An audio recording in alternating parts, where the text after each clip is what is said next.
tardes.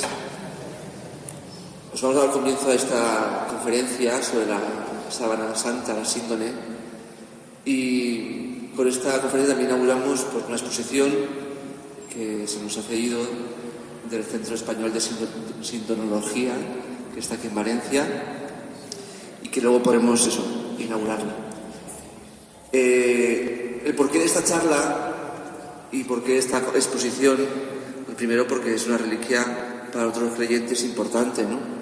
Pero especialmente en este año en el que hablamos del año de la misericordia, el Papa Francisco, en la bula con la que convoca este jubileo, pues nos habla del rostro de Jesús como rostro de la misericordia. Si lo que nos dice la Sábana Santa es cierto, que envolvió el cuerpo de Jesús, resucitado, muerto y resucitado, pues ahí tenemos de alguna manera el rostro que pudieran contemplar a los discípulos, los apóstoles, los que convivieron en aquella época con él, y por tanto podemos tener la fotografía nosotros de ese Jesús, aunque para nosotros, por supuesto, lo importante no era si era más alto, más bajo, o si tenía el pelo de un color o otro, ¿no? Para nosotros lo importante es que es el Hijo de Dios, pero bueno, no está de más el poder contemplar cara a cara a aquel que vino a este mundo a hablarnos de Dios, a mostrarnos eso, el rostro misericordioso de Dios. Pues nada, que disfrutemos de esta conferencia y luego, por supuesto, de la exposición. Ahora Asun os va a presentar al conferenciante. Es Lucas Romero, es estudiante de filosofía, terminando ya la carrera de filosofía, y miembro del Centro Español de Sindonología, al que tuve la suerte de conocer y compartir con ellos la visita el año pasado, el fin de semana de mayo, a Turín, a ver la síndone auténtica, y fue un placer. Eso me hizo entrar en contacto con este grupo de entusiastas, investigadores de la Sábana, que es un placer escuchar, ya veréis.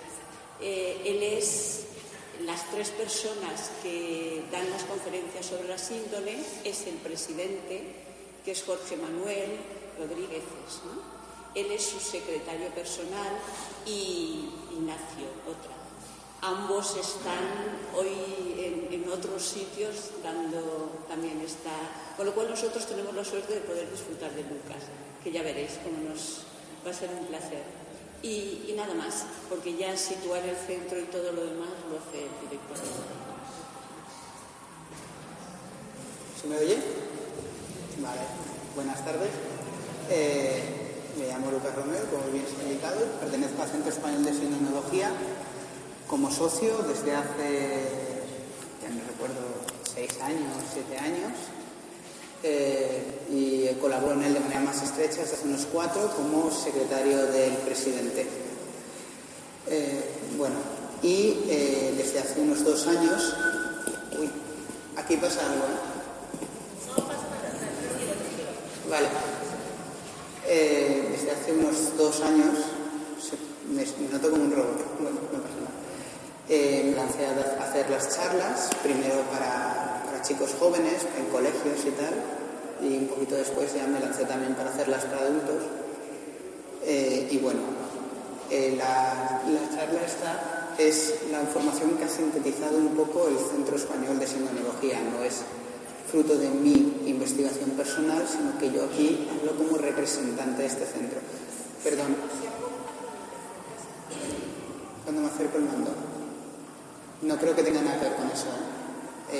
Dame el micro inalámbrico, por favor. Perfecto.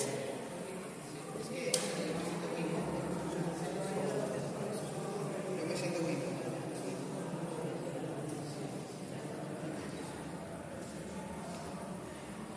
Perdón, pero es que me siento súper incómodo. ¿Hola? Sí, esto a mí me resulta mejor.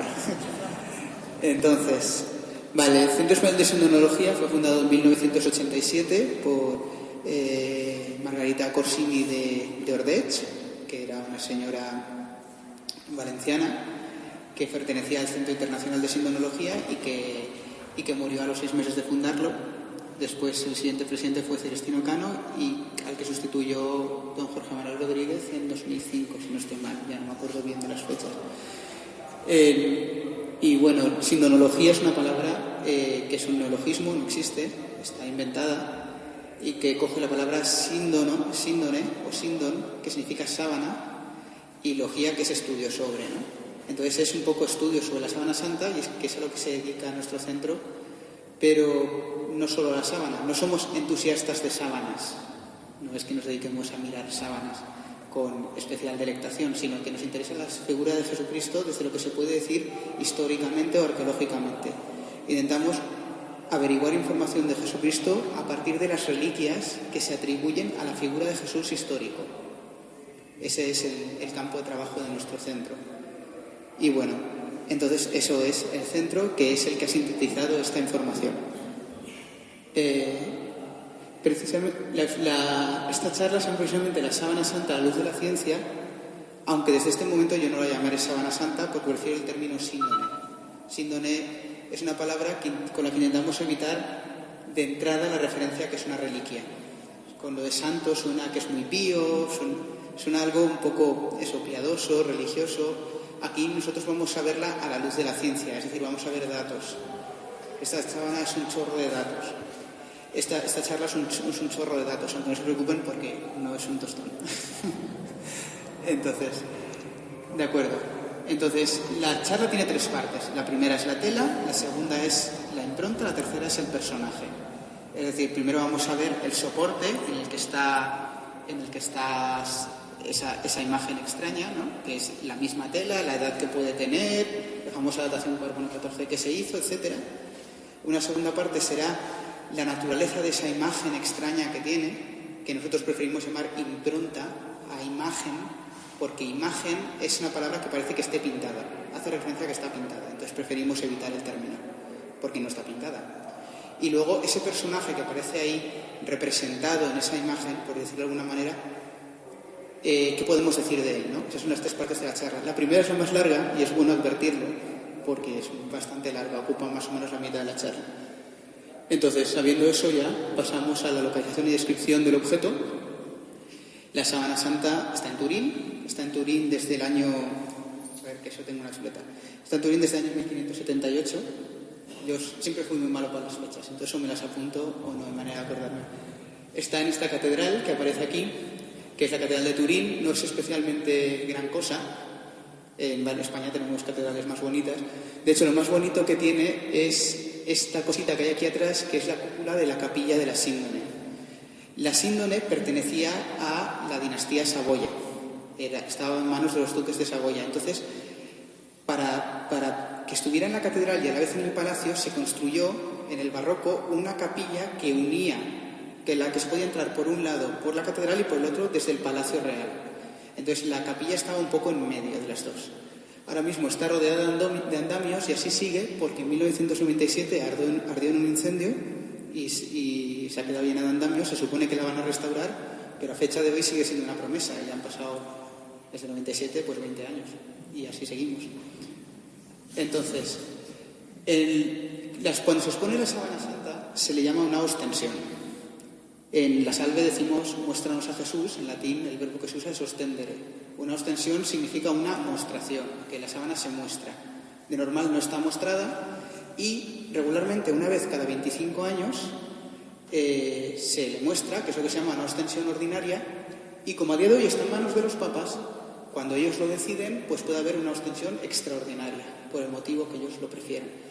Hemos tenido la suerte de que desde el 2000, que fue la anterior ordinaria, ha habido 2 extraordinarias. En 2010 convocó una el Papa Benedicto XVI y en 2015, el año pasado, convocó una el Papa Francisco, que fue donde Asun nos conoció, porque vino a ver la sábana santa en la ostensión de 2015.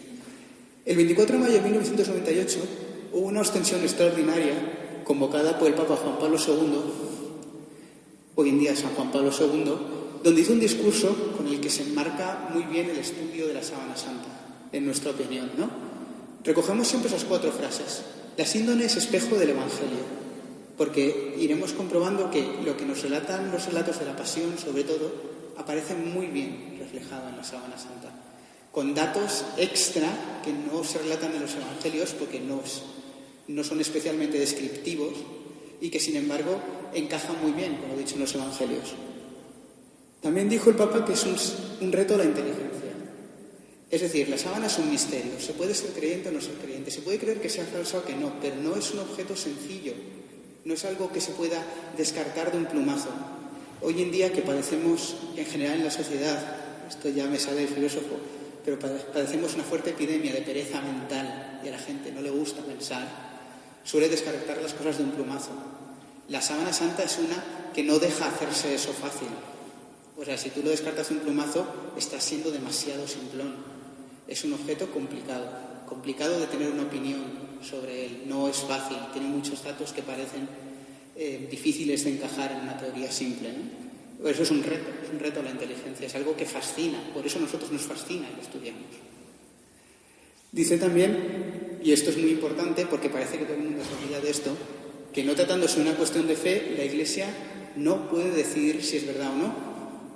O sea, la Sábana Santa, ¿qué dice la Iglesia sobre ella? La tiene ahí expuesta a la veneración, pero no puede decir que es verdad, que es la mortaja de Jesucristo. No puede decir que no lo es. No puede, porque es una cuestión que se sale de su competencia. Es una cuestión que tiene que dirimir la ciencia y los distintos investigadores. Y también dijo que debe estudiarse objetivamente y sin prejuicios. Esta frase debería estar enmarcada en algún sitio, porque es lo que nadie hace. De la Sábana Santa todo el mundo tiene una opinión subjetiva y llena de prejuicios, pero casi nadie se ha parado, gente que escribe libros, no se ha parado a primero informarse objetivamente del asunto, y eso pues es muy lamentable. En fin, con esta aportación del Papa Juan Pablo II seguimos. Esta es la capilla que les decía, aquí está el altar mayor y esta capilla conectaba por el Palacio Real. No sé si es por aquí o por aquí, eso ya no me acuerdo. Cuando no está ahí, cuando no está en ostensión, esta capilla ya nunca se usa para eso. Entonces las ostensiones se suelen hacer aquí delante, que es donde la vimos Asun y yo, ¿no? Que se pone aquí una estructura de madera y se coloca ahí la sábana. Cuando no está colocada ahí, está aquí, debajo del palco real, que es donde oían misa los reyes de Saboya, y se ve esto, está tapada, no se ve nada significativo, se sabe que está ahí, pero no se puede ver. Bien, ¿qué es la Sábana Santa? Ya hemos hablado mucho de dónde está y tal, es una reliquia. La Sábana Santa es una tela de 4,40 por 1,10, más o menos, que tradicionalmente se dice que es la mortaja de Jesucristo, el lienzo con el que se envolvió el cuerpo de Jesucristo. El que se encontraron vacío las mujeres cuando volvieron el domingo a terminar de embalsamarlo. Lo más interesante de la Sábana Santa es lo que menos se ve, porque lo que más se ve son estas chamuscaduras que hay aquí encima que tapan bastante la visión. Pero eso no es lo más interesante, sino esta tenue, porque es bastante tenue, impronta o marca que representa a un hombre por delante y por detrás. Esto es todo lo que es la parte trasera. Aquí estaría la nuca, aquí estarían los hombros y la espalda, y aquí estarían las piernas. Y la parte delante se ve bastante mejor. Aquí estarían los brazos. ¿Vale? Es una tela que representa eso. Está hecha de lino. Está hecha de lino con un tejido que se llama en espiga, que es este de aquí. Es un tejido que está hecho a mano. Es un lino fino, hecho a mano con un tejido que es complicado, por lo tanto es una tela cara. No es una tela barata, no es un objeto fácil de encontrar ni fácil de pagar. En su momento sería un objeto bastante caro. Porque lo más fácil para tejer es el tafetán, que es sencillamente realizando cuadrículas. Esto es la foto de un mantel de un amigo mío donde se veía muy bien el tafetán y por eso lo hice. Esto es tela de la sábana, ¿no? Que está ampliada. Se puede observar que es un tejido muy fino y que el dibujo es mucho más bonito, ¿no? Mucho más elegante. Lo que decía antes de las marcas. Esas marcas que nos tapan la visión se produjeron en un incendio en 1532. La Sindon estaba doblada en una caja de plata. Ardió tanto que la plata se derritió, cayó dentro una gota y provocó una chamuscadura. Y como la Sindon estaba plegada, pues hizo una serie de marcas triangulares que se repitieron simétricamente. Entonces eso ha provocado tanto esta línea, que es la línea del doblez, como las distintas marcas. y también pues estos cercos de agua, también simétricos en forma de rombo. Y luego además las clarisas las remendaron en 1534, las clarisas de Chamberí, que era donde estaba, y le pusieron unos parches que se quitaron en 2003, en una restauración que hubo. Entonces, hasta 2003 se veía así, con todos los agujeros y tal. A partir de ese momento se vio así. Le pusieron otra tela debajo de soporte de color blanco y se ve así ya, y le quitaron los parches. De acuerdo. Ahora tenemos que entrar en un punto que es pues es probablemente el más divertido de todos. O sea, si alguien tiene un dato sobre la Sábana Santa, es que le hicieron un estudio que lo declaró medieval. Ustedes saldrán de aquí, le contarán a la gente, está una charla de la Sábana Santa, y alguien con pinta de enterado, con cara de enterado, le dirá: pero si la ciencia ya dijo que eso era medieval. Eso ha salido comentarios en el History Channel, ha habido de todo. Ha habido mucha gente que se basa en un dato muy concreto, que fue un estudio que se hizo en 1988. Tiene mi edad ese estudio, de hecho. Exactamente mi edad, porque yo nací ese año también. Ellos lo hicieron en septiembre y yo nací en diciembre. Entonces, todo empieza cuando el 13 de octubre del 88, septiembre un poco antes, pues entonces. Bueno, el 13 de octubre de 1988, el cardenal Ballestrero, que era en ese momento el cardenal arzobispo de Turín, convocó una rueda de prensa donde dio una noticia que fue un bombazo. Hizo un comunicado oficial donde decía que se había hecho una prueba de carbono 14, una datación por carbono 14 a la Sábana Santa, y que con un nivel de confianza del 95%, la edad de la Sábana Santa, la antigüedad, era entre 1260 y 1390. Es decir, la Sábana Santa, según el carbono 14, por pronto se había fabricado el año 1260. Eso fue un bombazo, un absoluto bombazo. De hecho, el telediario de Televisión Española le dedicó 8 portadas de telediario, después lo volvió a sacar en informe semanal, corrieron las rotativas de todos los periódicos del mundo, porque era la gran reliquia de la cristiandad que había sido desmentida. Entonces fue algo muy fuerte.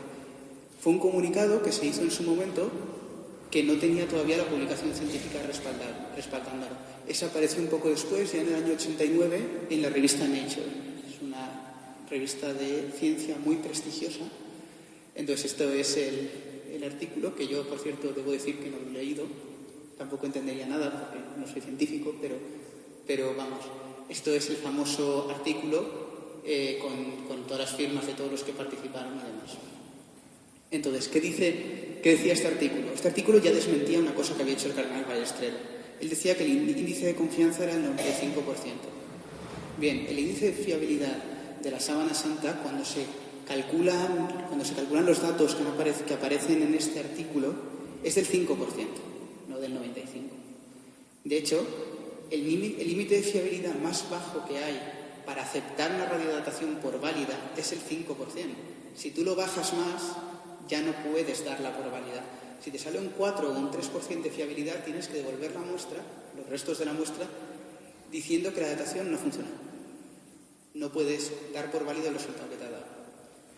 Lo más divertido de esto es que nosotros tenemos en nuestro equipo de investigación físicos y gente de todo tipo, y un físico de nuestro centro cogió la datación, cogió la publicación, cogió los datos que estaban publicados y sacó a mano el cálculo. Y el cálculo es un 4. Es decir, si los haces a mano, sacas un 4%, no un 5%. Está redondeado a 5 y se entiende que lo redondearan, porque si hubiera salido un 4, no hubieran podido publicar. Entonces, eso es lo que nosotros le criticamos al carbono 14. ¿Cuál es la crítica que nosotros le tenemos al resultado del carbono 14? 1. Fue un estudio muy mediatizado desde el primer momento. Es decir, los medios estuvieron detrás, con lo cual no tuvo la asepsia científica habitual en este tipo de cosas. El científico suele hacer estudios muy asépticos. Sencillamente ponen datos sobre la mesa. Mi padre es científico, investiga, médico, y yo eso lo sé. Siempre tienden a presentar los datos de una manera como muy imparcial, como poniendo mucha distancia personal de ese dato. Es lo propio del científico, que intenta presentar las cosas de manera muy aséptica. En este estudio, para que se publicaran los resultados y para que se hiciera todo, hubo mucha presión mediática, con lo cual ese espacio reservado que tiene la ciencia para tomar esa distancia no lo tuvieron. Pero principalmente el motivo por el cual consideramos que este estudio no es válido es un motivo que tenemos primero que explicar en un segundo cómo funciona el carbono 14. El carbono 14 es un isótopo radioactivo del carbono 12. ¿Vale? Eso nos interesa solo por dos datos que voy a dar. No voy a explicar lo que es el carbono 14 porque es un tostón. Pero el carbono 14 se desintegra, es inestable porque es radioactivo. ¿Vale? Eso por un lado. Y por el otro lado, todos los seres vivos lo tienen. Se genera en la atmósfera, se absorbe en la fotosíntesis de las plantas y también acaban los animales porque los animales también comen plantas. Aparte de que creo que nosotros con la respiración también adquiríamos, eso ya no me acuerdo bien. Eso lo vi en su momento, pero bueno, la cosa es que el carbono 14 es tan conocido porque es un análisis con el que se puede analizar cualquier cosa que haya estado viva. ¿Vale? Entonces, funciona de la siguiente manera. Nosotros tenemos casi todo nuestro carbono 12 y hay un pequeñísimo porcentaje del carbono que forma nuestro organismo que es carbono 14. Entonces, Willard Libby fue un señor que en su momento descubrió una cosa que le valió el premio Nobel de Física, que es que descubrió a qué velocidad se desintegraba el carbono 14. Porque cuando un ser vivo muere, su carbono 14 se mantiene, su carbono 12 se mantiene y el carbono 14 empieza a decaer, empieza a desintegrarse, empieza a desaparecer. Él descubrió a qué velocidad pasaba esto y lo cifró en 5.730 años la semidesintegración. Un objeto vivo, un ser vivo, sus huesos muertos a los 5.730 años tienen la mitad de átomos de carbono 14. ¿Vale? ¿Eso qué significa? Que tenemos una manera de calcular la edad. Si yo comparo el carbono 14, una muestra viva de lino, por ejemplo, un lino vivo, un lino fresco, con una tela de lino, como la sábana santa que es de lino, yo tengo una diferencia que me puede permitir calcular la edad. Entonces, es un método que vale para cualquier cosa que haya estado viva y que es muy exacta. Un análisis de carbono 14 realizado en buenas condiciones da un resultado de fiabilidad más o menos 30 años. Eso es muchísimo. Sobre miles de años, más o menos 30, más o menos 40 años. Eso es muy exacto. Entonces, ¿cuál es el problema? Que este señor es William Mitchell. Entonces, aquí le estoy citando a él. Es un señor que ha hecho decenas de dataciones por carbono 14, porque él es arqueólogo, es un experto en arqueología de Medio Oriente, ha estado de director de un montón de museos y tal. Este señor daba como fiables un poco menos del 70% de las dataciones por carbono 14 que se hacen. Decía que casi un 10% eran dudosas, era un resultado extraño, y que más de un 20%, un 22,6% las considera inaceptables. Es decir, que se hace la prueba de carbono 14, se realiza bien el método, pero el resultado no se puede aceptar. Ejemplos de esto. Hay un ejemplo muy divertido, que es que en Escocia dataron un cuerno vikingo y el cuerno tenía más carbono 14 que la muestra fresca. Eso significa que debería ser del futuro. Por ejemplo, evidentemente los científicos no consideraron que tenemos un cuerno del futuro. Lo que dijeron es, esta muestra está contaminada, porque eso es lo que puede hacer que un análisis de carbono 14 falle, que la muestra esté contaminada. Si yo toco una muestra, si pasa por un incendio, ante diversas situaciones, se puede añadir carbono a la muestra. Si yo añado carbono, la rejuvenezco. Si yo tengo que calcular la diferencia de carbono y cuanto menos haya, más antiguo es, si añado, rejuvenezco. Entonces, ¿en la sábana santa le puede pasar esto? Absoluta y rotundamente sí. La sábana santa está muy contaminada, ha sido besada, ha sido tocada, ha sido llevada de aquí para allá, ha pasado por 2 incendios. Bueno, en el momento que se hizo la prueba de carbono 14, había pasado por uno conocido y por otro que se narra, que no hay una prueba científica, pero sí que se narra que estuvo. Entonces, en realidad la sábana ha pasado por 3 y en el momento en que fue datada por 2. ¿De acuerdo? Eso es mucha contaminación añadida, muchísima contaminación añadida. Entonces, la sábana santa es un objeto que, si no fuera porque tiene todo el entorno religioso y hay un cierto interés en desprestigiarla, debería ser un candidato perfecto para declararlo no válido para realizar una datación por carbono 14. Entonces, aquí está, motivo de los fallos. No reúne las condiciones adecuadas. Se cogió la muestra de aquí de la esquina. ¿Por qué? Por motivos estéticos. No iban a hacer un agujero en mitad de la tela. Pero el problema es que esa esquina es de donde siempre se cogía para enseñarla. Todo el tiempo que ha sido mostrada la sábana santa se mostraba así. La cogían sacerdotes u obispos y la mostraban. Cuando tú quieres mostrar algo así, la esquina la coges siempre. Si hay 4, 5 o 6 obispos, estas manos cambian según la posición. Pero la esquina la tienes que coger, porque si no la coges se cae. Entonces, si tú coges de la esquina, sabes que coges de un punto muy contaminado. Pero además, esto no lo digo yo, lo dice este señor, que es el doctor Harry Gove. El doctor Harry Gove es uno de los inventores del acelerador de partículas e inventó el método moderno de radiodatación por carbono 14. Willard Libby inventó uno, que era bastante rudimentario, y Harry Gove, a través del acelerador de partículas, lo perfeccionó e inventó otro, que fue con el que se dató. Porque el anterior requería destruir mucha tela, pero el nuevo requería muy poca muestra. Entonces usaron el nuevo, que en ese momento estaba recién inventado. Entonces él dice esto, que vale la pena leerlo entero. A ver, ¿dónde tengo él? Aquí. La contaminación bacteriana es algo de lo que no eran conscientes las personas que llevaron a cabo la datación con el método del carbono. De hecho, no creo que nadie conociera su existencia hasta que Garza Valdez descubrió esta posibilidad. Y aunque lo hubieran sabido, los procesos de limpiado que utilizaban no lo hubieran tenido en cuenta. Así que no había modo alguno de que hubieran podido establecer con total exactitud la fecha de origen del material de la sábana. Esto hace referencia al experimento de Garza Valdez, que fue un médico que descubrió una bacteria viva en la tela, en un resto que había quedado. Una bacteria viva es un ser vivo, con todo el carbono que puede tener, porque no se ha descompuesto, está vivo. Entonces, eso añade mucha contaminación. A eso ya un último dato, porque esto es un rollazo, yo sé que esto es un rollazo, pero hay que decirlo.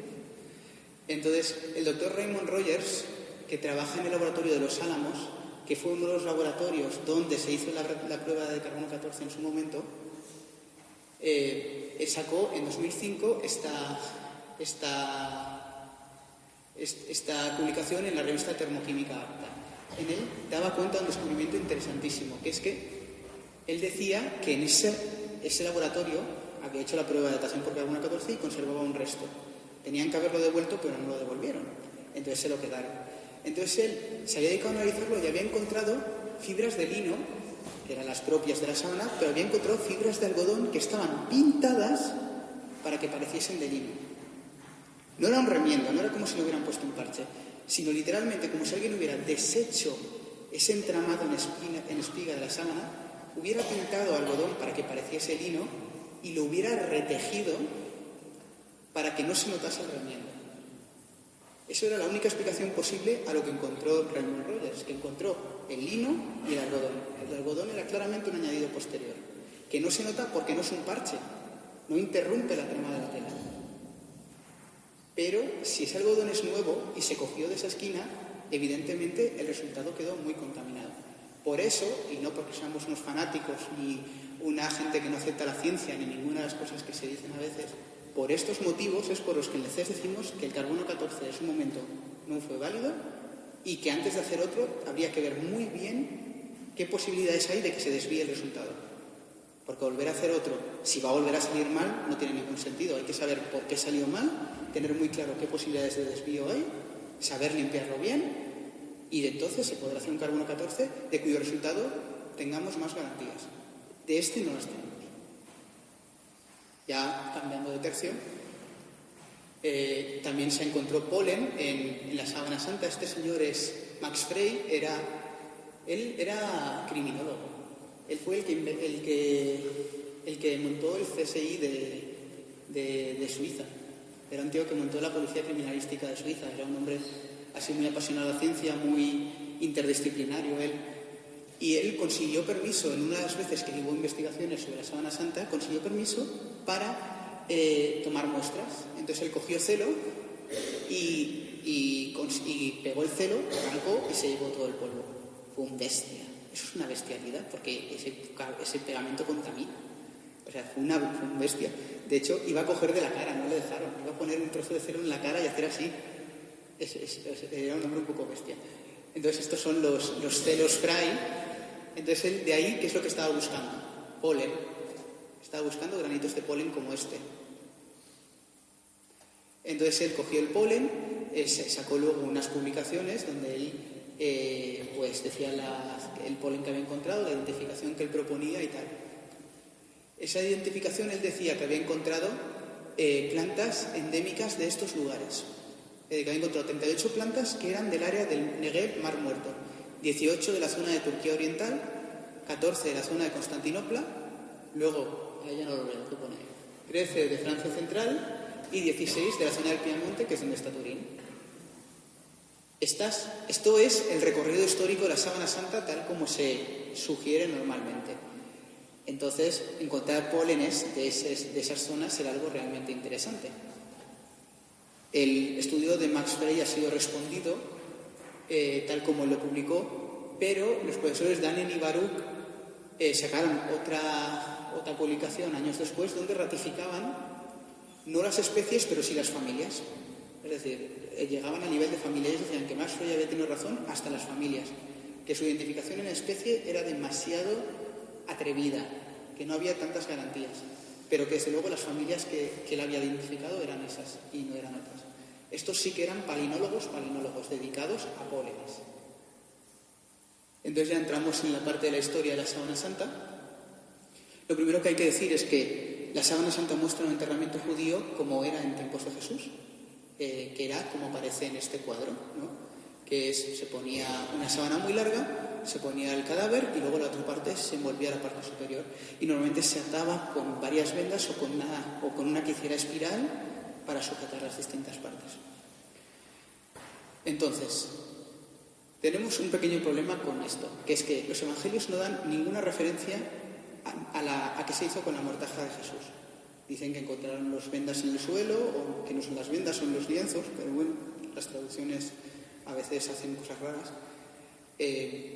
Encontraron los lienzos ahí, el sudario aparte, eso lo pone, y luego no dice qué hicieron con ellos. Eso es muy comprensible, porque un judío jamás podría admitir que se ha quedado con una cosa que ha pertenecido a un cadáver. Ellos tienen muy claro el tema de la pureza ritual y ellos no pueden tocar algo que tenga sangre. Para ellos es completamente impuro. El concepto de pureza judío es un concepto muy difícil de traducir porque para ellos es algo que es a la vez pecado y que es asqueroso. O sea, tiene un punto de repugna natural y a la vez tiene un punto de repugna moral. Es algo pecaminoso, es algo malo. Entonces, no dice lo que ha pasado con esto. Entonces, ¿qué es lo que creemos nosotros? Que se quedaron con la mortaja, pero la tuvieron que disfrazar como si fuera otra cosa, porque no podían decir que era la mortaja. Entonces, había un señor que se llamaba Ian Wilson que empezó a investigar un objeto que se da en la antigüedad, tiene muchísimas referencias en toda la antigüedad, que es el mandilión de Edesa. El mandilión de Edesa, esta es una de las muchas posibilidades de encontrarlo. Aquí pone Toagion Mandilión, el santo mandilión en griego. Entonces esto es un retrato de Jesucristo horizontal que tiene la cara en medio con un círculo. Es un retrato bastante peculiar porque recibe muchos nombres que hace referencia a que se creía que esa imagen era milagrosa. Le llamaban Teotectu, que significa hecha por Dios, la llamaban Aquiropita, que significa que es una imagen que no está hecha por mano humana, que es lo que significa la palabra. Y luego lo que puso en la pista de Ian Wilson fue que la llamaban también Tetradiplon. Tetradiplon significa literalmente doblado en 4. Entonces Ian Wilson cogió una sábana o una réplica o una cosa más pequeña pero del tamaño adecuado, hizo los dobleces pertinentes en 4 y le salió esto. Esto es una réplica de la Sábana Santa doblada en 4, con la parte del rostro visible hacia afuera y con un relicario encima que lo tapa y lo hace parecer un retrato extraño. Esto tal cual así tiene un montón de réplicas. Hay réplicas que estos rombos los tienen. Esta es la reconstrucción que hemos hecho nosotros en el CES de ese mandilión que nosotros creemos que era la Semana Santa doblada en 4 para que no pareciese para que no pareciese una mortaja, para que pareciese un retrato. Entonces, así fue como de Jerusalén viajó a Edesa. En Edesa estaba ese mandilión, se llamaba el mandilión de Edesa. Ese mandilión, las crónicas dicen que en el año 944 pasó a Constantinopla. Y ahí en Constantinopla pasa una cosa muy divertida. Aquí está la sábana llegando a Constantinopla. El mandilión llegando a Constantinopla, que es que al día siguiente hay una homilía, al día siguiente de su llegada, que llega con todo el fasto del mundo en un barco dorado y le recibe el emperador y lo besa, que es lo que aparece aquí, el emperador besando el mandilión. Al día siguiente el obispo hace una homilía en Santa Sofía que la hemos conservado, se conserva ese documento. Pues en ella dice que hemos visto la sangre del costado. Y dices, pero oiga, que es un retrato, que sangre del costado es un retrato. Solo se entiende si es del cuerpo entero. Esa, junto con otras referencias más antiguas y que también hacen una referencia velada al cuerpo entero, es lo que nos hace pensar que era la sábana doblada en 4, aparte de su nombre, se llamaba doblada 4 veces. Entonces, a Constantinopla nosotros creemos que llegó la sábana santa, doblada en 4. Y cuando decimos creemos no es que tengamos opinión, sino que cada vez hay más documentos que solo se entienden si esta teoría es cierta. Y si no, es algo muy extraño. Porque, por ejemplo, el mandilión de Edesa llegó a Constantinopla y desapareció. Ya no se sabe nada más de él. Y después empezó a hablar en Constantinopla de una mortaja, de una imagen de cuerpo entero de Cristo que se mostraba ahí. Y ya no se vuelve a hablar del mandilión nunca más. Nunca más. Permanece la leyenda, permanecen copias. A Europa llega la leyenda de ese rostro, que es la leyenda de la Verónica. La leyenda de la Verónica viene de aquí también. Entonces, lo que nosotros creemos es que a Constantinopla en 944 llega la sábana santa doblada en 4. De ahí desaparece en 1204 en la Cuarta Cruzada, que saqueó Constantinopla, entonces se la llevaron de ahí. Los cruzados hicieron cuartel en Atenas y de ahí desaparece. Y no sabemos nada más hasta 150 años después. En 1353, en 1204, la cruzada se lo lleva. Y en 1353, en Lirey hay un señor que pide permiso al obispo, tenemos el documento también, para poder exponer en la iglesia suya una figuración de cómo era la mortaja de Jesucristo. Así lo llama él. Pero no era una figuración. Y lo sabemos porque esa sábana que había en Lirey es la que hoy en día está en Turín. Esa es la misma. Y de eso ya no tenemos ninguna duda, porque está seguida ya documentalmente y lo sabemos. ¿Por qué tuvo que decir eso? Porque la Cuarta Cruzada, que fueron unos bestias y hicieron un saqueo a una ciudad cristiana, el Papa se cabreó bastante con ellos, los excomulgó a todos, luego levantó la excomunión, pero declaró pena de excomunión al que tuviera una reliquia robada de Constantinopla y no lo devolviese. Entonces nadie podía decir que la tenía. Entonces la única manera en la que el señor del Lirey logró quedársela es haciéndola una vez más pasar por otra cosa distinta. Bueno, entonces ahí ya la historia es muy breve, porque en 1532 los señores de Lirey ya no la tenían, sino que estaba en manos de los de Saboya, y en Chamberí, que fue donde se quemó, y luego al poco tiempo pasó a Turín, porque los duques de Saboya trasladaron la capital ahí y se llevaron sus reliquias, entre ellas la sábana santa, y en Turín ha permanecido pues hasta el día de hoy. Esa es la historia muy rápidamente de la sábana santa. Entonces ya pasamos al segundo tercio. Les dije que el primero era el más largo, era muy largo. Esta parte es muy larga. Estas dos son bastante más ágiles, que es la impronta, ¿no? Sobre la impronta, sobre esa imagen que tenemos ahí en la sábana santa, lo primero de lo que tenemos que hablar es de su negatividad. Esto es una charla que yo tengo preparada para los institutos, ¿vale? Entonces, ¿alguien reconoce a estas personas? Los chavales, a mí me hace mucha gracia cuando los chavales Sí, son actores americanos actuales. Siempre levantas el orgullo. Siempre. Porque, ¿esto qué significa? Sencillamente que nosotros entendemos la información en positivo. O sea, nosotros, esta imagen, ahora que nosotros sabemos lo que hay, la entendemos. Pero nosotros esta imagen a primera vista nos resulta muy poco comprensible. Lo que entendemos siempre es el positivo. El negativo fotográfico, que era la inversión en colores que era necesaria para poder sacar una fotografía cuando la fotografía era analógica, por eso los famosos negativos, y aquí la gente se acordará hasta yo me acuerdo cuando íbamos a revelar y nos daban esas tirillas que permitía sacar unas copias. Eso no se entendía y cuando intentabas verlas, aquello no se veía nada. Entonces, porque nosotros estamos acostumbrados a entender el positivo. El negativo era necesario, pero no entendíamos nada con el negativo. Es decir, un positivo fotográfico es una imagen comprensible, el negativo es una especie de accidente que ocurre porque las fotos se hacen así, pero es siempre una imagen extraña. No hay ninguna imagen en el mundo que dé más información en negativo que en positivo, menos la sábana.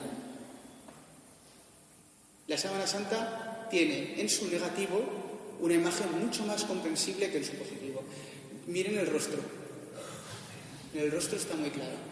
En el rostro se ve la imagen de un hombre con los ojos cerrados, donde aquí parece una especie de rostro pintarrajeado. No se entiende muy bien lo que hay ahí. Cuando el fotógrafo que hizo la primera foto a la sábana santa, que era todavía en el siglo XIX, a final del XIX, Secondo Pia, vio esto, sacó la placa de cristal y vio lo que veía, le temblaron tanto las manos que estuvo a punto de romperla, porque a él se quedó realmente muy impresionado. Esta es la primera vez que aparece un interés científico en la sábana santa. Se dieron cuenta de que había algo realmente extraño en ella. Esto ya es por abundar, esto es el positivo y el negativo completos. Este cañón tiene un poco saturado el negro, me lo parece a mí. A lo mejor es por donde estoy yo. Bueno, esto es en color, el negativo en color y también el negativo completo. Es que esto es mucho más comprensible, pero los agujeros son negros. Es decir, es que es un negativo, es que aquí no se debería estar viendo nada. Y se ve mejor. Es una cosa que realmente impresionó mucho cuando se supo. A partir de ese momento empieza a haber un interés en la sábana santa que ya es más bien técnico-científico. A este se añadió unos años después, unas décadas después, cuando descubrieron la tridimensionalidad. ¿Qué es la tridimensionalidad? Pues en torno a los años 50, más o menos 50, 60, en plena carrera espacial, la NASA estaba en ese momento haciendo un escaneado de Marte, por decirlo de alguna manera. Es decir, ellos iban con un satélite que actuaba como un sonar, es decir, tiraba haces de luz infrarrojos, ¿no? Entonces tiraba un haz de luz infrarrojo y lo recogía. ¿Por qué hacía eso? No hacía fotos, O sea, hacía sondas de luz. ¿Por qué? Porque en un haz de luz tú puedes luego reconstruir el relieve. Porque él fotografiaba esto, ¿no? Pero es que como es un haz de luz, con esa fotografía especial tú luego puedes saber, por ser más claro o más oscuro, a qué distancia está de la cámara. Entonces, esto es más claro, tiene que estar más arriba, entonces, ¡pum!, sale un cráter. Entonces, en esta fotografía tú luego puedes darte cuenta de a qué altura están realmente los elementos. Mientras que en una fotografía normal tú verías esto, lo ves plano y no lo distingues. De acuerdo, pues el capitán John Jackson, el capitán Eric Jumper, que eran los que se dedicaban a eso, intentaron meter fotografías normales. Con las fotografías normales esto no funciona, porque la fotografía registra las variaciones de luz. El claro y el oscuro no tienen nada que ver con la distancia. Por ejemplo, yo ahora mismo, alrededor de mi nariz hay sombras. Si esto se pasara a través de un analizador de imagen como el que usaban ellos, que se llamaba VP8, donde él viese sombras, me abriría un boquete. Porque él entiende que si está más oscuro, está más lejos. Entonces no funciona con una imagen normal. Las imágenes normales registran la luz tal como viene, no lanzan un haz vertical que luego recuperan como un sonar. Entonces, esto es un ejemplo de una fotografía de algún papa que no sé quién es y me encanta no saberlo, porque es la misma fotografía. Y aquí parece Juan XXIII y aquí parece Juan Pablo II. Simplemente es intentar sacar el relieve a partir de las variaciones de luz. Y no funciona, no se ve casi nada. Pues con la sábana santa se vio. No se vio mucho, pero se vio lo suficiente para que se viese que el rostro respondía coherentemente a la distancia a la que estaba de la tele. Esto a nosotros nos puede parecer una cosa, pues un detalle muy sin importancia. A ellos les impresionó mucho, porque eso significaba muchas cosas. En primer lugar, significaba que la imagen no se había hecho por contacto, que era la teoría más en boga en aquel momento, porque había marca donde no podía haber entrado el contacto. O sea, la sábana tiene marcadas partes que no estaban en contacto. Pero sobre todo porque hay una relación matemática, numérica, entre la distancia de cada parte del cuerpo, la distancia de la tela y la intensidad en la que la marca está ahí. Eso significa, en términos sencillos, que la sábana santa tiene información tridimensional matemática y se puede reconstruir su volumen.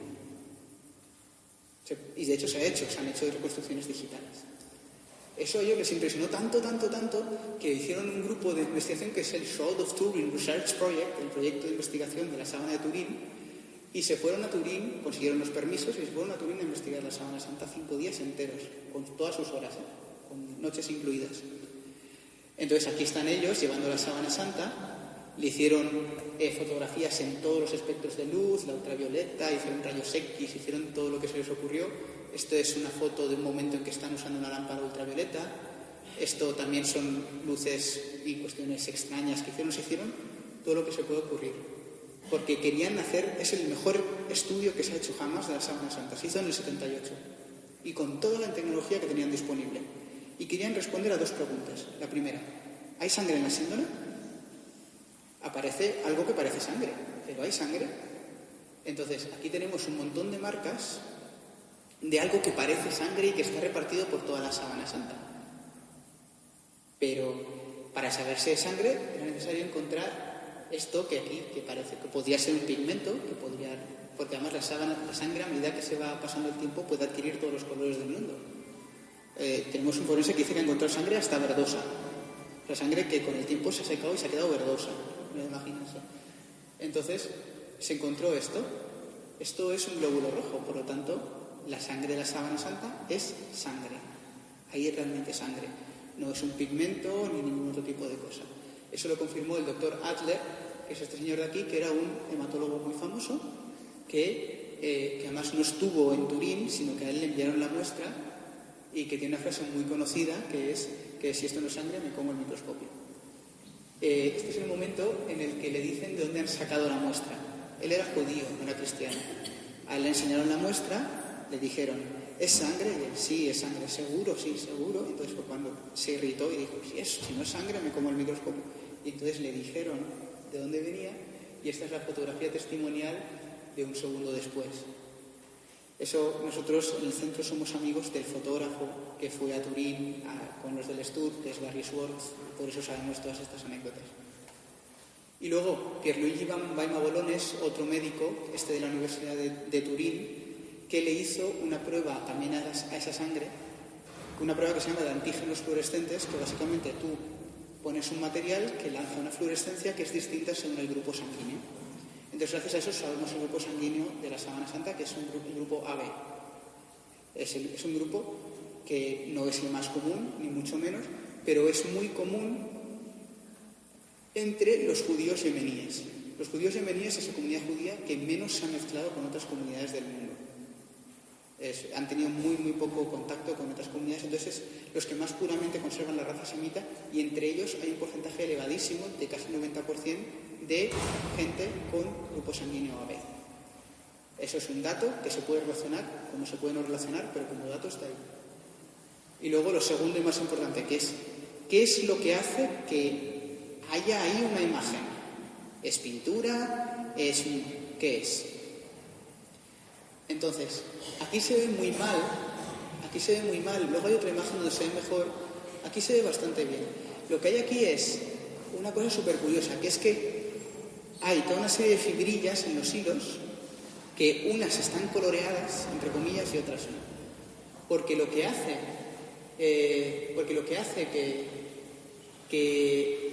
que haya una imagen ahí es que esas fibrillas, estas cositas de aquí encima que se ven, se han oxidado.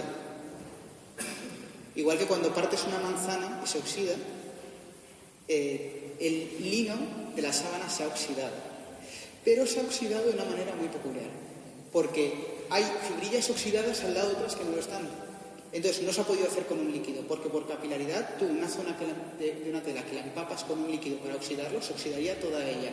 No podría haber unas fibrillas que sí y otras que no. Las fibrillas son diminutas. Si mi brazo es un hilo, las fibrillas serían los pelillos de encima. Entonces tampoco tiene ningún sentido que las pintes a mano. Pero lo curioso es que se ha oxidado, ¿no? Que no se ha podido hacer con un líquido y que esa oxidación, que es la misma que puede haber en una manzana o en un periódico que amarillea, ha formado esa imagen. No hay nada encima, no hay pintura, no es una quemadura. Esto es la sábana santa iluminada desde atrás. Lo único que destaca es la sangre, pero la imagen desaparece. La sangre se queda porque sí que arroja sombra, pero como la imagen está en la tela, no arroja ninguna sombra. Entonces, cuando lo miras desde atrás, desaparece. Tampoco se podría hacer con una quemadura. La quemadura tiene una costra y también tira sombra. Entonces, ¿qué más cosas hay en la síndone? Se encontraron partículas de mirra, madera del roble en la zona de la nuca, muy interesante, tejido epitelial que es humano de varón. Sabemos que es de varón porque el de varón es un poquito más grueso que el de la mujer. Tejido muscular en la zona de la espalda, de la impronta. Y entonces, con todo esto fue los datos que recogió este equipo de investigación. ¿Y con eso qué hicieron? Hicieron una lista de las características extraordinarias que veían en la sábana santa. Entonces ellos sacaron, creo que son 8 o 9. Superficialidad, es decir, la imagen no penetra más allá de las fibrillas, se queda en las fibrillas más superficiales, que son las que se han oxidado, no penetra más dentro. Es muy, muy, muy superficial. Ausencia de pigmento, que es lo que decía, no hay ningún tipo de pintura en ella y por eso cuando se ilumina desde atrás no se ve nada. No tiene dirección. Cuando yo pinto, incluso cuando hago puntillismo, siempre permanece una cierta dirección. Esta es como si se hubiera plasmado en recto. No tiene dirección, no hay ningún sentido del trazo en esta imagen extraña. ¿Esto lo he hecho bien? Sí. Vale. Estabilidad térmica al agua y química. Eso significa que la sábana, que esa figura de la imagen resiste todos los químicos, no hay ningún químico que la borre, a menos que se coma la tela. Si se come la tela sí, pero porque desaparece la tela. El agua, como pasó por un incendio, se pudo ver que ni las quemaduras ni el agua son capaces de borrar esa oxidación. Es una imagen que es estable al agua, al calor y a cualquier químico.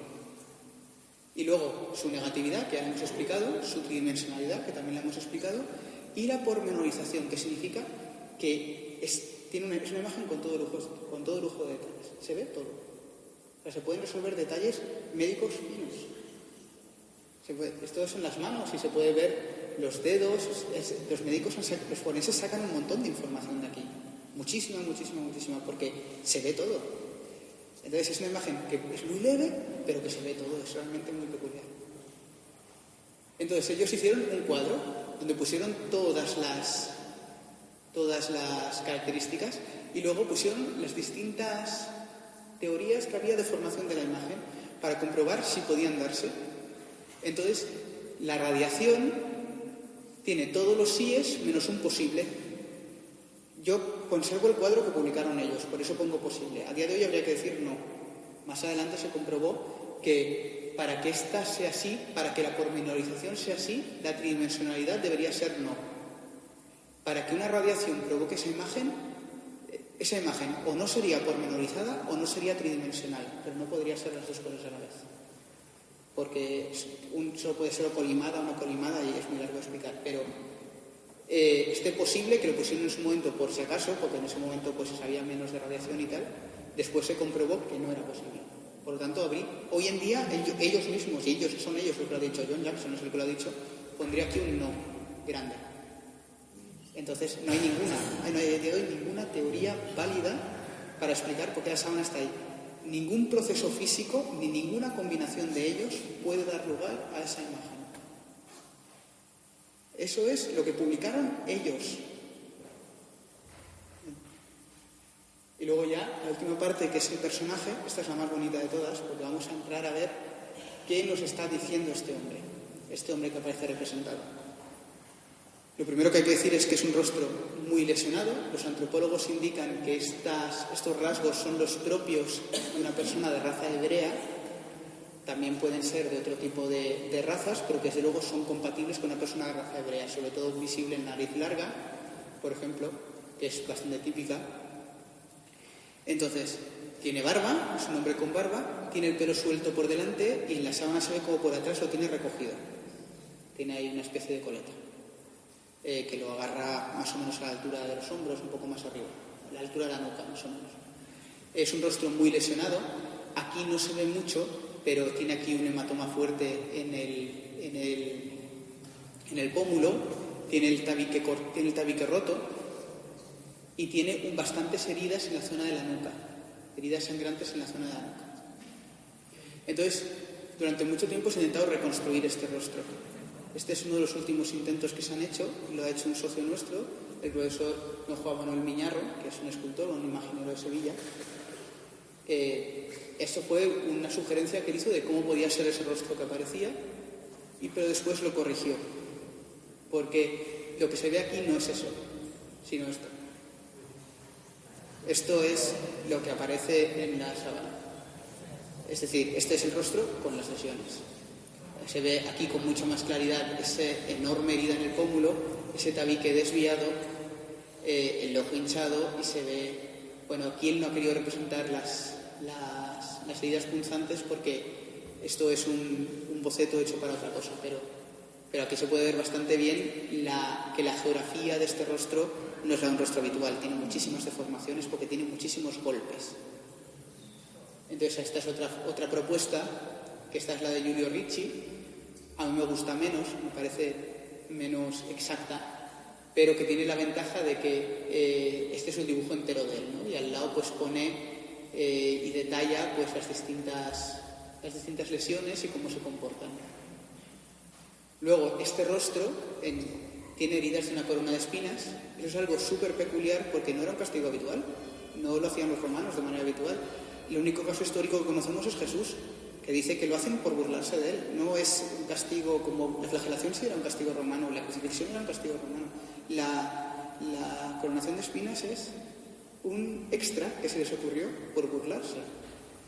Y este hombre tiene heridas de una corona de espinas, además heridas de lo que una persona de esa época llamaría una corona, porque no eran aros, eran cascos. Es una corona que no tiene una línea, no dibuja una línea, solo esto es la zona de la nuca, sino que tiene heridas por toda la cabeza. Tiene claramente más definida la parte de abajo, pero en realidad hay heridas por todos lados. Y es normal que tenga más definida la parte de abajo, porque para poner un casco de espinas tienes que atarlo por abajo. Entonces la parte última es la que más se marca. Pero tiene heridas por toda la cabeza, porque era un casco de espinas. Entonces, esta es una imagen que a mí me gusta poco, porque esta es de Giulio Ricci también, que le gustaba mucho la sangre. Es bastante sangrienta, pero que refleja muy bien esa teoría de poner un manojo de espinas y atarlo, ¿no? Como manera de sujeción. Y esto es un detalle de la frente. Este goterón de sangre que hay aquí es muy conocido. De hecho, hay iconos que lo representan, lo convierten en una especie de rizo. En otro orden, ya en otra parte del cuerpo, tiene heridas de flagelo, que son todas estas heridas que hay en la espalda, que están hechos, son heridas que son continuas y dobles. Son heridas que siempre van de dos en dos, que son las que infligiría un instrumento como este, que es el flagro hecho con taxilos, el flagrum taxilatum. Los taxilos son esas pesitas que hay al final, que van de dos en dos, que buscan pues golpear y lacerar. O sea, no se trata de que se claven hondo, sino de que levanten la piel, se introduzcan en la piel y al sacarla la levanten. La forma era golpear así, sacar tirando para levantar la piel. Entonces, tiene heridas de arriba abajo, por adelante y por atrás. Eso es lo propio de alguien flagelado por profesionales. Los romanos sabían que si golpeabas todo el rato al mismo sitio, matas el nervio y ya no duele. Entonces, golpeaban de arriba abajo para tocar cuantas más terminaciones nerviosas mejor y infligir más dolor. Es decir, no se iban a golpear al mismo sitio, sino que iban recorriendo el cuerpo, porque sabían que dolía más. Es un castigo hecho a un criminal. Se trataba de que fuera duro. Tenemos además esto que es súper interesante, que es que en la espalda hay unos regueros de suero que son invisibles si no se iluminan con luz ultravioleta. Y que, como el suero es muchísimo menos denso que la sangre, se comporta, fluye mejor. Entonces, podemos saber por los regueros de suero que hay cómo estaba el hombre y cómo se movía. Y sabemos que estaba así. Sabemos que estaba inclinado, que es como se flagelaba, inclinado y atado sobre una columna. Eso lo sabemos por unos regueros de suero que, ojo, no se ven. Hay que iluminarlos con luz ultravioleta. Es todo un desafío para el que piensa que esto es una falsificación. Porque un falsificador hubiera puesto una información que no se podía saber a menos que conociera si ultravioleta. Eso como dato. Entonces, desde luego, esto nos da la clave de esto. El calzoncillo es una ayuda, ¿eh? Les flagelaban desnudos. De hecho, este hombre tiene heridas también en el trasero. Entonces, las manos han sido clavadas y tenemos aquí clavadas en la nuca, que es lo que se ve aquí. Aquí terminaría más o menos la palma y el clavo ya está en la nuca. Entonces, se introduce por la zona del carpo el clavo. Este espacio, que se llama espacio de Destot, no existe. Una persona lo llamó así y luego se comprobó que ese espacio que había ahí, que se suponía que había un espacio que se usaba para clavar el clavo, no existe. Y yo lo mantengo en la diapositiva precisamente para explicar que no existe, porque alguna vez hay gente que ha oído hablar de él. No hace ninguna falta. Si tú introduces un clavo por la zona de la muñeca, él solito se abre paso y aparta los huesos en la medida en la que va entrando. Era necesario clavar en la muñeca porque tiene toda esta masa de huesos encima. Si tú clavas aquí, se desgarra enseguida. No nos olvidemos que el crucificado está en movimiento, no está dejado caer, sino que se está levantando continuamente para respirar y habría un momento en que se desgarraría la palma de la mano. La sangre de las manos revela que este hombre ha sido crucificado y lo sabemos por estas dos posiciones. Estas son las dos posiciones del crucificado. Una es dejado caer, es posición de descanso, y la otra es cuando se eleva para poder respirar. Porque caído lo que hace el diafragma y no puedes respirar, entonces tienes que levantarte. Entonces ese era el suplicio del crucificado, ir levantándose y cayendo hasta que ya no le quedasen fuerzas y entonces morir. Y por eso los judíos piden que se les parta las piernas, porque entonces morían. Es que es sábado, no podemos dejarles en sábado, entonces parten esas piernas, que se mueran ya y ya los retiramos. Porque con las piernas partidas, en ese agua te quedas, ya no puedes levantarte más veces. Entonces, la sangre de las manos tiene dos regueros. Y eso es lo que debería pasar, porque aquí, en uno de los brazos, hay dos regueros que forman una V. Y en el otro hay un único reguero y del otro la sangre cae como en vertical. Que es porque una de las manos está así, en la posición de respiración. Está totalmente recta. Entonces caería en vertical hacia abajo.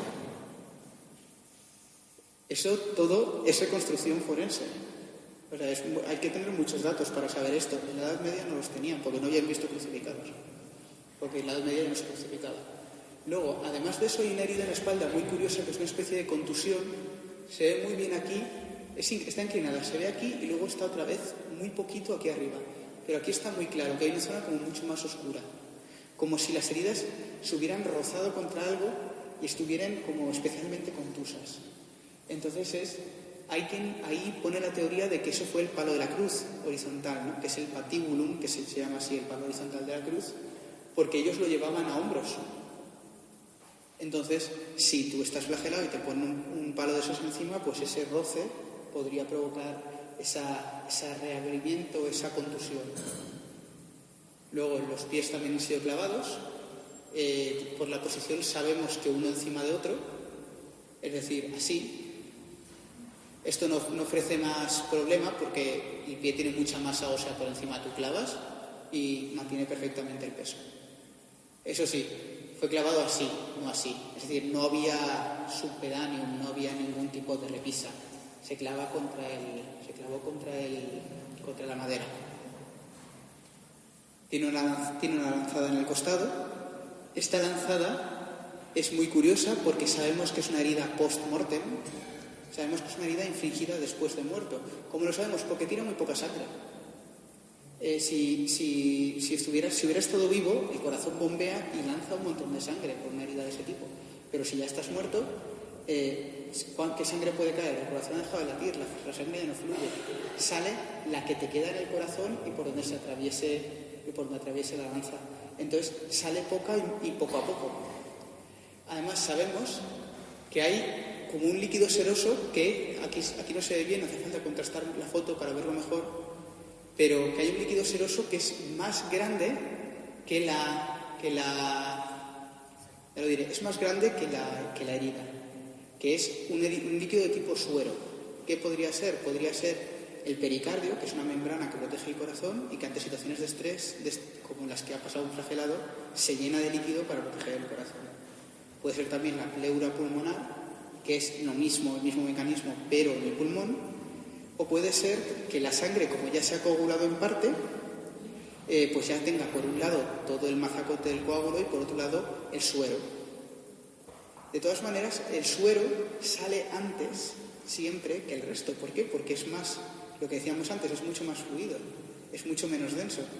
Y eso es lo que nos explica que alguien viese sangre y agua. O sea, decir sangre y agua, ¿qué significa? Pues que sale primero el agua, por eso se puede ver, porque si saliesen juntos no se podría distinguir, y después sale sangre, que está mucho más densificada y tarda mucho más en salir. Entonces, además de eso, la lanzada tiene el tamaño de un pilum, de una lanza romana. Es decir, nosotros tenemos en el centro una lanza romana, ahí, una lanza auténtica, y tiene el tamaño correcto.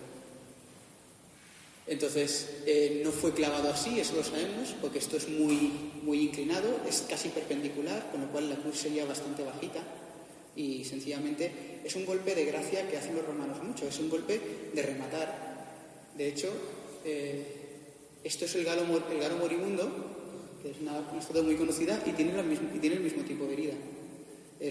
Los romanos eran los golpes que daban, que era desde la derecha buscar el corazón. Porque, está a la derecha, sí.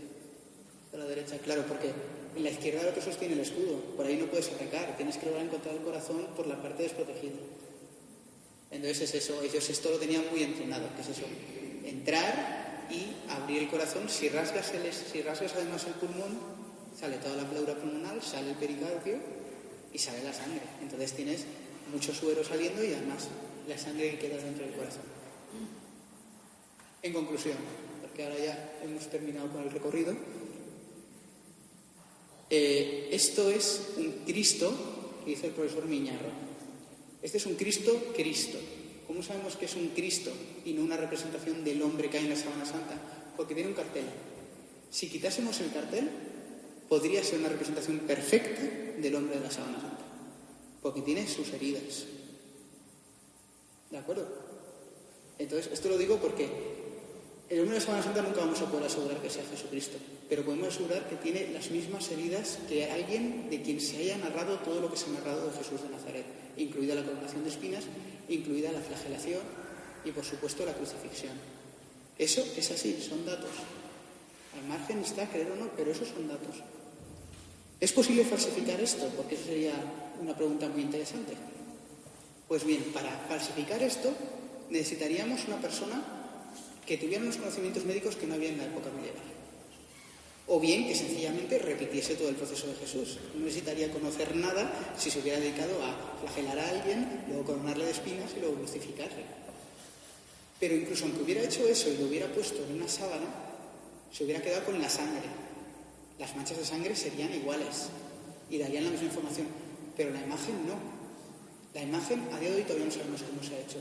Tendría que haber sido un hombre que o fuera tan genio, que tuviera esos conocimientos médicos, o fuera tan bestia, que fuera capaz de repetir el proceso por una persona inocente, que además fuera tan genial que supiera cómo hacer una imagen que hasta el día de hoy no hemos averiguado cómo se hace. Es decir, tendríamos un hombre misterioso que ha eclipsado a todos los Da Vincis de todas las épocas. Si alguien prefiere creer eso, yo creo que es Jesús. Y llegado a este punto lo digo, siempre lo digo al final. Y doy mi opinión personal. Yo creo que es Jesús, no solo por el peso de un montón de datos, sino porque además yo tengo una fe en la que de verdad creo que es Jesús y creo que realmente ahí observo una cosa, que es su pasión, todo lo que Él sufrió por mí y todo lo que Él hizo por mí. Y eso, ya en el plano personal, en mi vida, a mí eso me ayuda. Y eso es todo. Muchas gracias.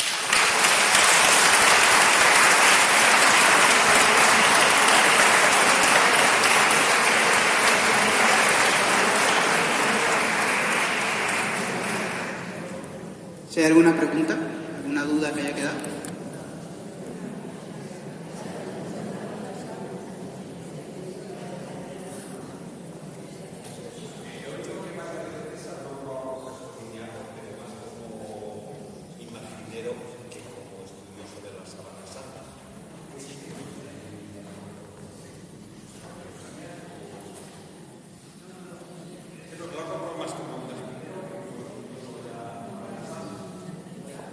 Hola. Vale.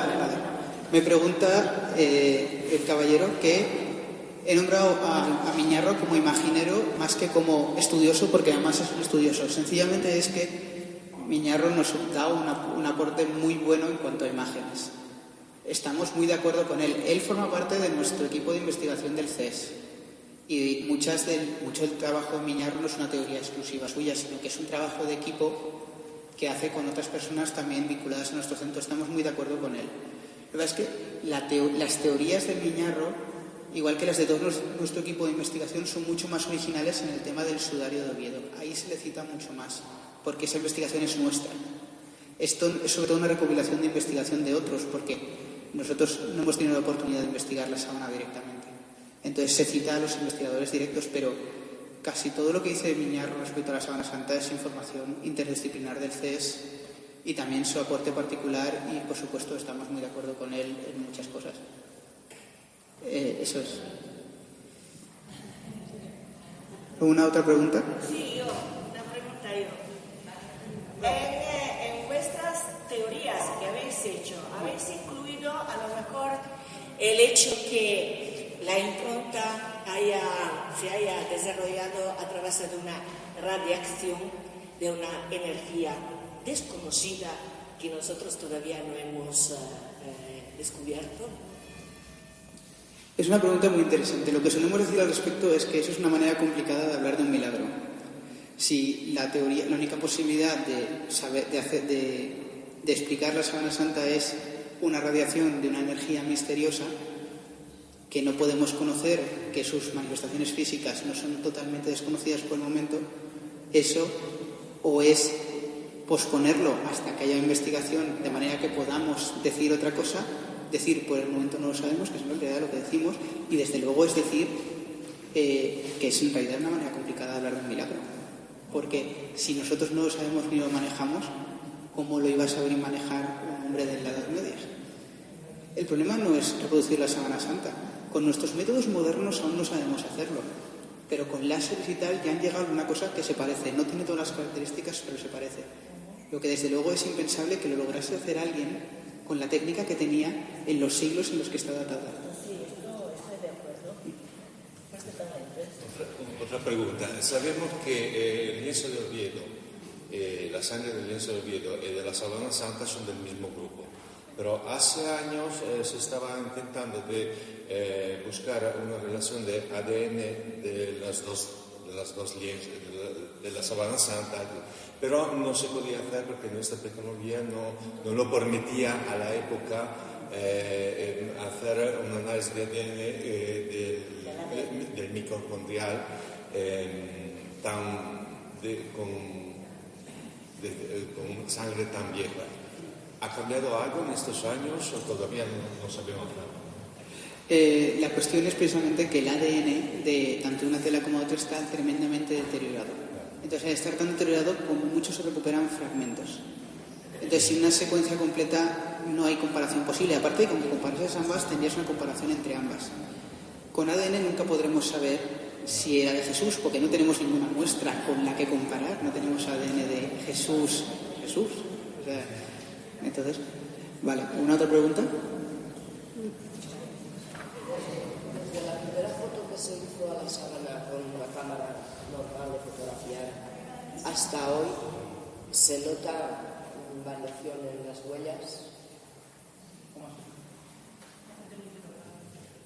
Sí. La primera foto que se hizo con una cámara de fotografiar y hasta hoy, a lo largo de los años, las huellas siempre son iguales, no se nota variación en las fotos, no en la sábana. Depende mucho de la calidad, efectivamente. Vamos a ver, ahí hablamos de una cuestión de fidelidad. O sea, una fotografía es fiel al original y eso depende de su calidad. La primera foto que hace Secondopía es una cámara inmensa, es un bicho enorme. El deterioro a lo largo de los años, puede haber tenido la sangre, la tela, eso ya es un punto mucho más complicado. Ahí no lo sé. Si se nota cómo se va deteriorando en un siglo, si alguien ha hecho un estudio al respecto, yo ahora mismo no lo sé. Si se refiere a la calidad de las fotografías, evidentemente, a medida que hemos tenido más calidad, se ha ido viendo mejor. De hecho, nosotros en el CES tenemos una réplica que es un escaneado en alta definición directamente. No es una fotografía, sino un escaneado en HD. Bueno, ya tienes sugerencias de desarrollar el estudio. No hablo bastante por lo que se ve.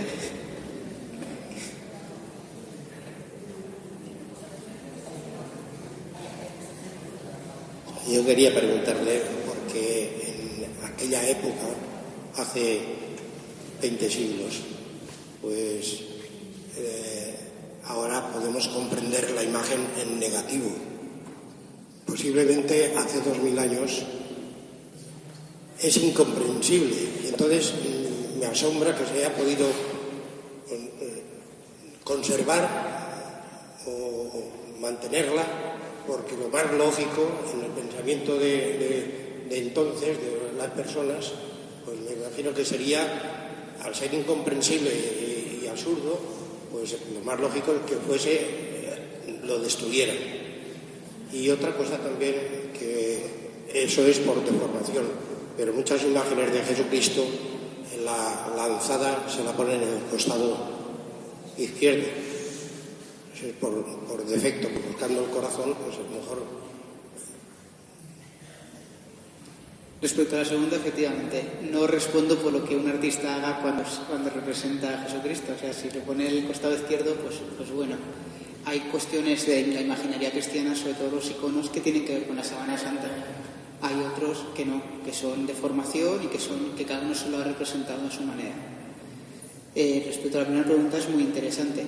Pero como hemos podido observar, yo no sé si voy a encontrarla por ahí, pero como hemos podido observar, yo pongo la imagen en negativo porque es mucho mejor, pero en realidad la imagen en positivo se ve. O sea, no es que no se vea nada, sino que se ve. Lo que es que, ahora hasta que encontré yo una fotografía, se ve lo bastante como para que fascine. Sobre todo tenga en cuenta una cosa. Me rindo. Tengo en cuenta una cosa. Esa imagen llega envuelta en una leyenda. Es muy tenue, es verdad que es muy tenue, y además hay testimonios históricos muy bonitos. Por ejemplo, cuando llega a Constantinopla, en ese momento había 4 emperadores. El emperador, Constantino VII por Filogeneta, y 3 cuñados suyos.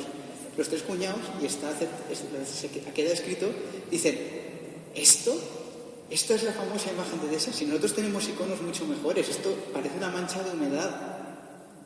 No les parece que sea nada extraordinario.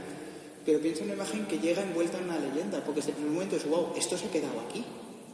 Y puede que no sea del todo comprensible, pero se ve lo bastante bien que es un hombre, aunque sea una imagen extraña. Y de hecho, de ahí se ve la evolución de los iconos. Muchos iconos representan a Jesús enfadado, representan a Jesús con gestos faciales muy extraños, porque están intentando copiar esta imagen que es extraña. Entonces, ¿era una imagen extraña? Sí, por supuesto, y lo sabían como imagen extraña, y muchos no supieron valorarla. Pero entre que viene envuelta en leyenda y que siempre ha habido gente con más sensibilidad, también se ha mantenido siempre. Un ejemplo de ello es Constantino VII por Filogeneta. Él se empeñó en traer aquella reliquia a Constantinopla, él es el que consigue que finalmente se traiga, y él es el que la valora. A sus cuñados no les pareció nada del otro mundo, y sin embargo él lo vio y le encantó. Entonces, sí y no. O sea, ¿podrían haberla destruido? Hubo gente que se dio cuenta y gracias a Dios. ¿Alguna otra pregunta?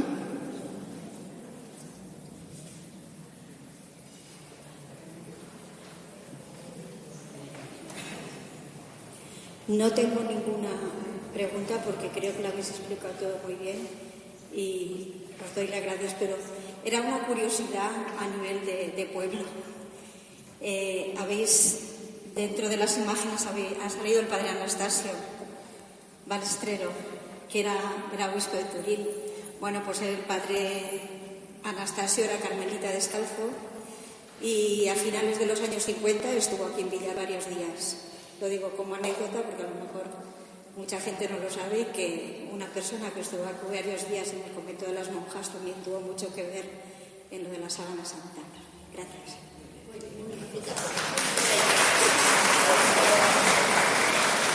Muchas gracias. ¿Alguna otra pregunta?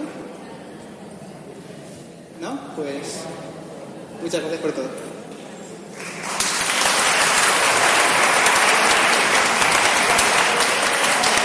Bueno, pues muchas gracias a Lucas, que os ha hablado de la síndrome, la Sábana Santa. Hemos estado hablando antes en su vídeo con él y resulta que, pues, que también hacen charlas sobre el Santo Sudario, que eso es menos conocido y sin embargo está aquí en España, en Oviedo. Entonces yo creo que buscaremos un huequecito también un día así como hoy para que nos expliquen lo que es el Santo Sudario y las coincidencias que tiene con la Sábana Santa, porque es de la misma persona seguramente.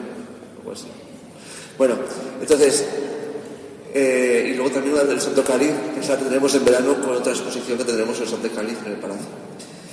Nada, vamos ahora a pasar a ver un poco la exposición.